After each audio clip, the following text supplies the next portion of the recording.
I'm Carrie Annie Nava. Over the next half hour, I'll introduce you to some remarkable people who started organizations that are making a positive impact in our community. Every story you'll see started as the dream of one person who had the imagination to create something that has grown into a nationwide movement. So join me as we meet people who use their imagination to build a better community. You'll see that one person can make a difference. The extraordinary happens every day, and it all starts with you.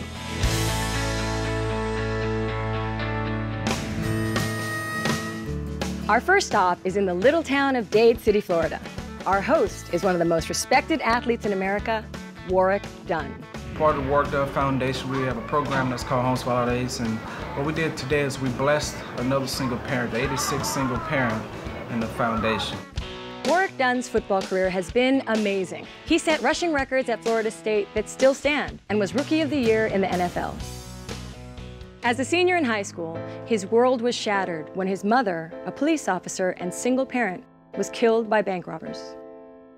Years later, to honor his mother, Warwick established a charity that helps single parents realize the dream his mother never could, owning their own home. When we pulled down Coleman Avenue, it was lined up with people. It was pouring rain. All I seen was Warwick Dunn standing by, waiting for me to get out with the umbrella. And I was like, oh my gosh. I just want to tell everybody thank you very much for all of y'all's help in helping me get this house. We will really enjoy it. We want to have an effect on a family, not just for a day or a week or a month, but 5, 10, 15-year effect. It means that we're not cooped up in a little tiny trailer anymore. And I'm just happy to be able to give them a house that they can grow up in and enjoy. You can actually sit on it. It is yours. Football, I've been playing since I was 7 years old, and scoring touchdowns I just love. But to actually change someone's life, that's for everlasting. It's great to reward someone who's worked hard and have really paved the way for their family like my mom did. We'll be back later with Warwick Dunn to introduce us to another charitable organization he helped create with Andre Agassi, Tony Hawk, Mia Hamm, and other superstars. But first, we have a reservation at a restaurant in New Orleans that not only serves up great Louisiana cooking, but also gives troubled teenagers the skills they need to be successful in life. When we came to the neighborhood, this place was filled with prostitutes and drug dealers. They ran the streets. We realized there were hundreds of kids in this neighborhood. Craig Cucci's mission was to transform an abandoned restaurant into a culinary boot camp. First thing I did was go down the street and meet all the pastors at the drug rehab and one of the other ministries and try to bring people together who would otherwise not work together. In September of 2000, we opened Cafe Reconcile. From its humble beginnings, Cafe Reconcile has given hundreds of teenagers the discipline, structure, and training they desperately need. Every day begins with a morning message at 8 a.m. sharp. Listen to songs, listen to words of encouragement. That's why we do the Word of the Day. We don't do that because we ain't got nothing else to do. It is to encourage you and pump you up.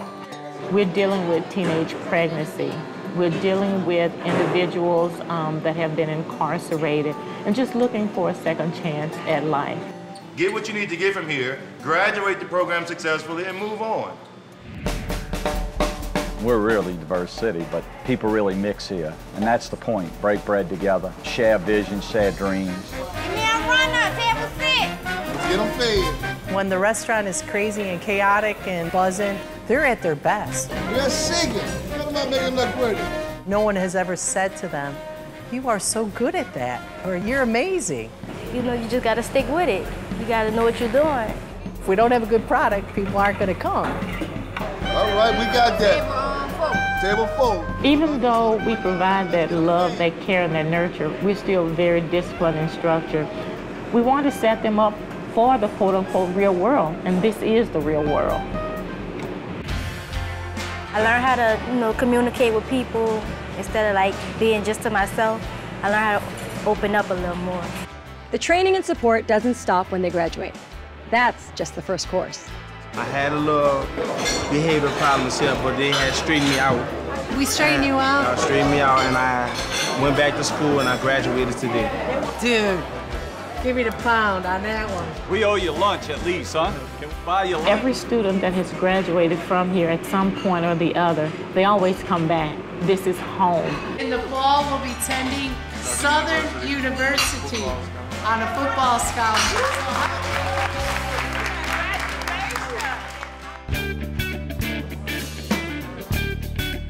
We have a potential that we're just trying to unlock for these kids because they're amazing. If we can just let them see themselves in a different light, we never know where they get to go. Craig Cucci's recipe for success gives hope, faith, and love to abandoned teenagers throughout New Orleans and gives new meaning to the ingredients found in soul food. Stay on it.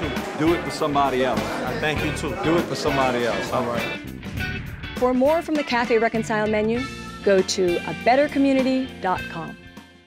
When we return, you'll meet more people whose imaginations are reaching those in need. The power of vision is unstoppable.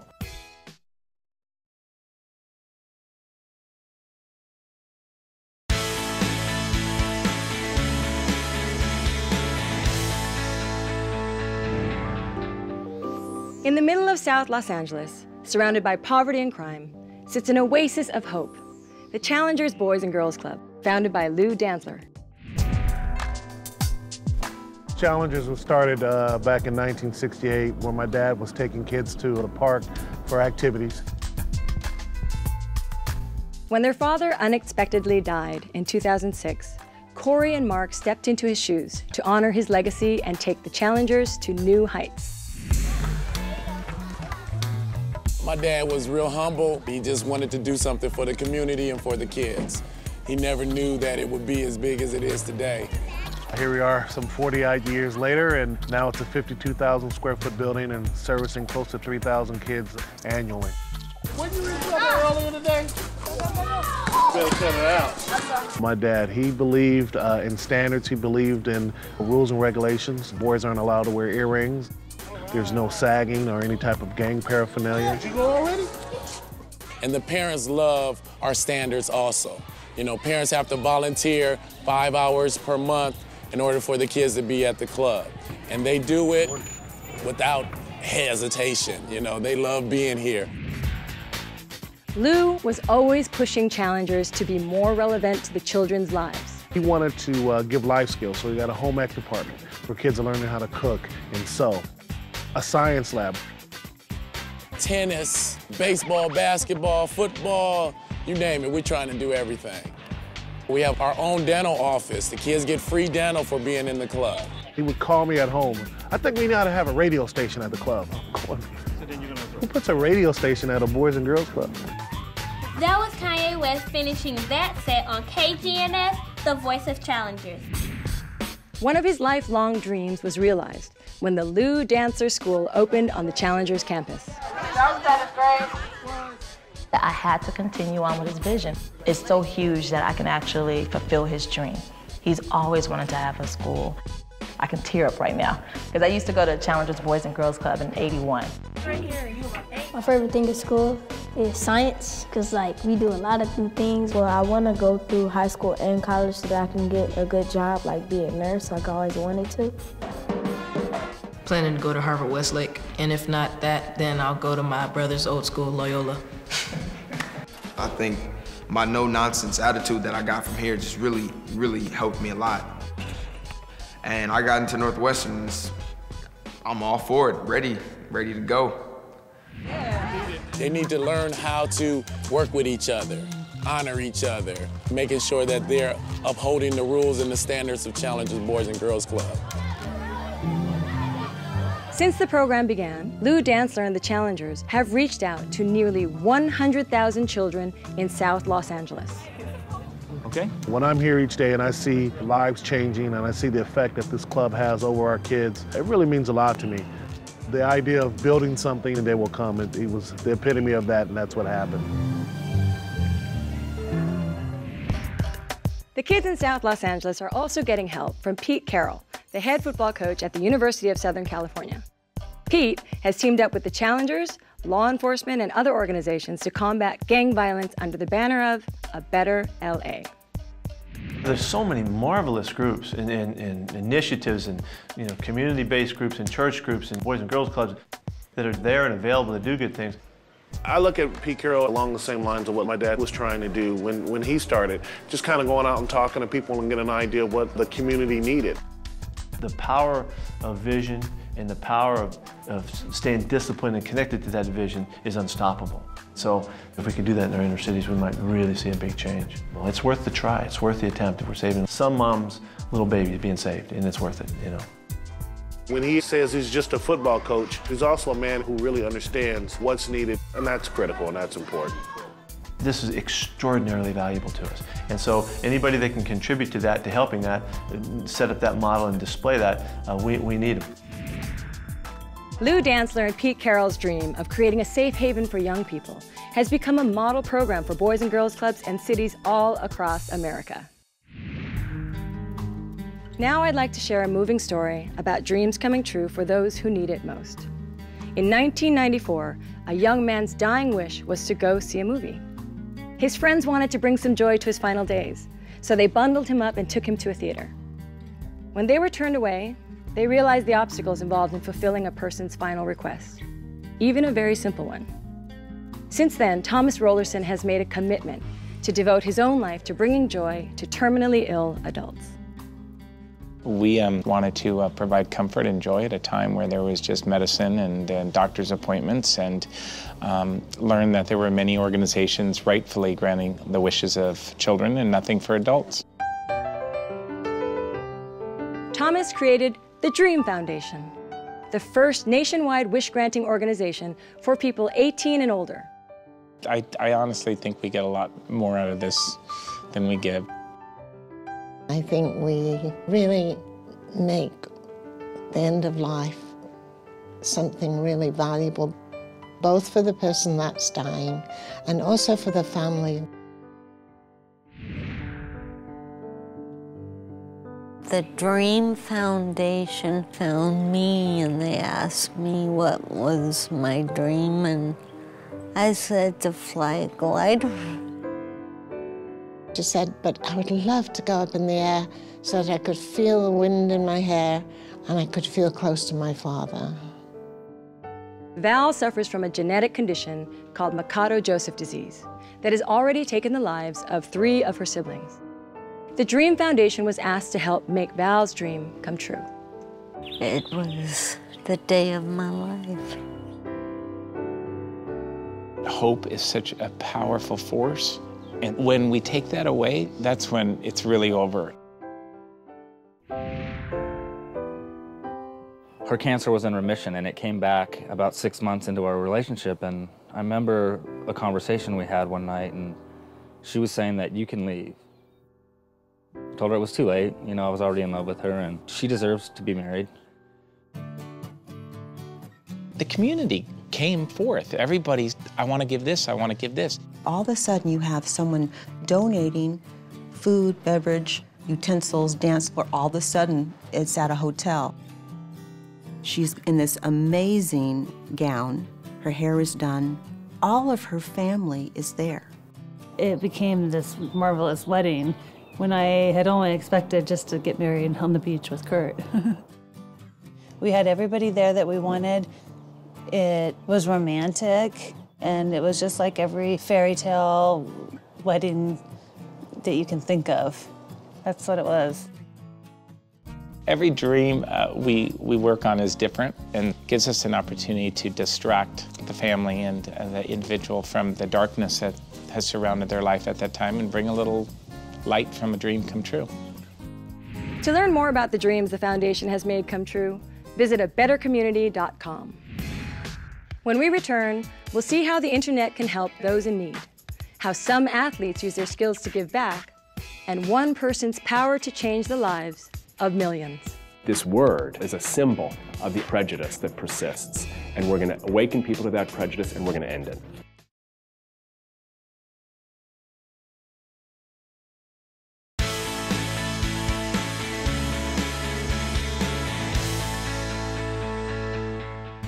As school budgets are shrinking, many teachers desperately need more materials for the classroom.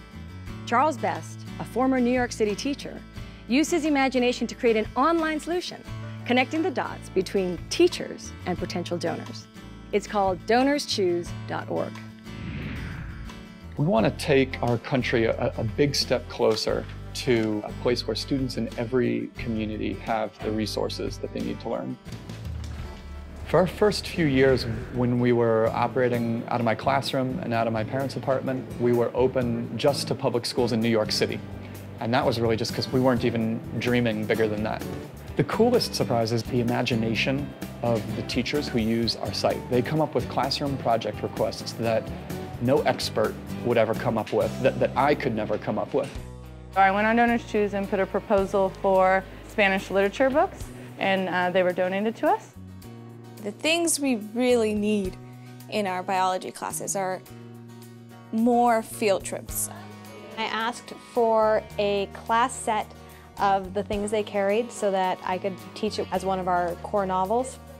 You know, one day I came in and the box was there. There it was, and I have my books. Donors anywhere in the world can browse through the online proposals, pick whatever they'd like, and donate as little or as much as they want. DonorsChoose.org is based on the concept of citizen philanthropy, and that means that a $5 donor gets the same treatment as a millionaire benefactor. About 40,000 classroom projects are going to be brought to life just this school year. Rhyming bingo. Who's going to play rhyming bingo? When a project is funded, we purchase the materials for the teacher and have them shipped to the classroom rather than giving the teacher cash. If I can get it to work, I'll send her an email. Teachers send photos and thank you notes from students to DonorsChoose.org, and they pass them along to the donors. And these are all my lovely students. These are all recipients of Donors Choose proposals, and so they're coming in here to say thank you. Dear Kate, thank you for buying the camera. Our class is using it to tape field day. Sometimes there are projects that really have to do with changing students' lives and not just delivering school supplies. Our school budget for music is zero. All of our equipment comes from donations, and one of the main ways that we get our donations is through DonorsChoose.org. If you have a clear enough project, you can pretty much count on the generosity of the public at large to have your project funded.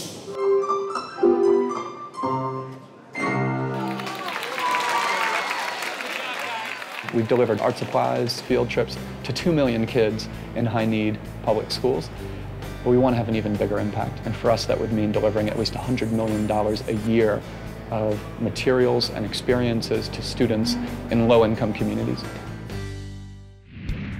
DonorsChoose.org shows how the power of the internet can help those in need by connecting them with the people that want to help.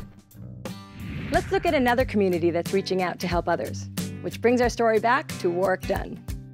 Warwick, Andre Agassi, Mia Hamm, Tony Hawk, and other superstar athletes have teamed up to create Athletes for Hope, an organization that helps professional athletes get involved in charitable causes, inspiring millions to volunteer and support their communities. Athletes for Hope is a unique organization where it's taken 12 founders, 12 philanthropists, and started this foundation. Really, you want to get other athletes involved in giving back. So what's your name? Carlos. One of the athletes on their all-star roster is two-time Olympic gold medalist Heather Mitz, who volunteers to teach kids soccer skills and teamwork. All right, we're gonna work on two-touch passing. Athletes for Hope is just a great organization to be a part of for us as professional athletes. See if you can do a little bit of one-touch passing back and forth. Really challenge yourselves, okay? I travel to Cincinnati, to LA, to Boston, and Athletes for Hope knows my schedule. They basically set everything up for me, and they make it easy so when I show up, I can go there, I can have a good time and just do my job, which is giving back. Are you guys ready? Yep. I tell you what, I love being able to come here, and I think the minute that you throw out the fact that you have a gold medal, the kids start to listen. Everybody knows what the Olympics is all about, so I think that right there just kind of opens up their eyes, and they want to be around you, they want to learn from you, and you feel like you can have a real impact on their lives. So you guys are in the finals, huh? Sweet. Athletes for Hope is growing rapidly. I think people are starting to understand the concept, what we're doing, giving athletes an outlet to get involved in any way that they see fit. Finally, we have an inspirational story of one person's vision, dedication, and imagination. that has fostered a worldwide campaign for tolerance and acceptance. In 1962, Eunice Kennedy Shriver started a day camp for children with disabilities. The program combined physical activity with boundless compassion. My mother recognized that people with intellectual disabilities are the largest disabled population in the world. You know, today, 200 million plus people, more than any other disability group. Eunice created the Special Olympics, which serves more than 3 million people with disabilities in more than 180 countries worldwide. Today, lives are touched and perceptions are changed in ways Eunice could never have imagined. Look at that one. We popped it. One example is the story of Soren Palumbo. So I grew up with Olivia as my younger sister. Olivia has an intellectual disability. So growing up, that was just always a huge part of my life. You know, she served as the greatest teacher I've ever had. Why do I risk being misunderstood and resented by this school's student body and staff? Soren's high school speech touched a nerve and started a worldwide anti-discrimination movement. The speech was specifically on the use of the word retard. Pinch yourself each and every time you denounce discrimination, only to turn and hate those around you without the ability to defend themselves. We all use it, not just the students, but the faculty, both casually and in a pointed, directed discriminatory way. Pinch yourself for each time you have called someone else a retard. We figured out how to get it up on YouTube so my grandparents could see it. And all of a sudden we're getting, phone calls saying, can you come speak here? Can you come speak here? So we wanted to go with spread the word to end the word, to embrace that community element of it, that we're all working in this together. What started with, only 5 or 6 universities became over 45. And not only that, but, with Special Olympics help, we had over 300 high schools involved as well, both in the United States and around the world. This word is a symbol of the prejudice that persists, and we're going to awaken people to that prejudice, and we're going to end it. I hope that someday someone will love you as much as Olivia loves me. I hope that someday you will love somebody as much as I love her. I love you, Olivia.